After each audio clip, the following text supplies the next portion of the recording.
Hi, I'm Scott Caldwell, your host for Sunday Coast Bass, and welcome to this edition of Tips and Tricks. Now, this one I'm dealing with the wind. And if you're like me, or like I was, when I first started fishing and first got a boat, I hated the wind. I mean, when the wind came up, I was frustrated. I was trying to deal with the wind, trying to go against it, wearing out my batteries, having a hard time casting into the wind. And I started thinking about it, and I went, wait a minute. Most fish tend to face towards a current. And if wind's whipping down a stretch of shoreline, it's actually creating a current that's probably down 4, 5, 6 feet that's going with the wind.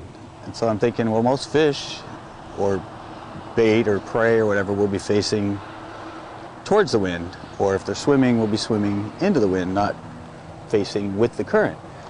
So I started using a cranking technique and a fast jerking technique, and I started going with the wind. I'd position my boat about 5, 6 feet from shore, usually steeper shores with sort of a 45-degree bank or a weed line that's out in maybe 10, 15 feet of water.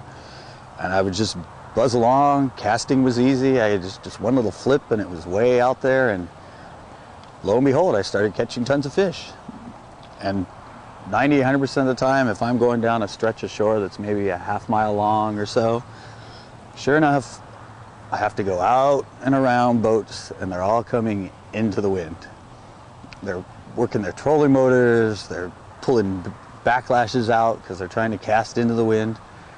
It's much simpler to just turn and go with the wind. I mean, California, it seems like every lake's on a wind tunnel anyway, so why try and fight the wind? So give it a try.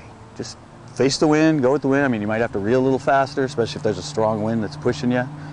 But it's great. Now I love the wind. I mean, you give me a lake with a good 10, 15 mile-an-hour wind, lots of wave action, I'm in heaven. I catch most of my fish between 11 and 3 in the afternoon, when a lot of people are trying to hide from the wind and fishing down with jerk. I'm cruising along, jerking and cranking 4 to 6 feet down in the heaviest wind, and I catch tons of fish that way. So try to make the wind your friend. Try putting yourself parallel to shore and just cruising along with it. Until next time, I hope this helps.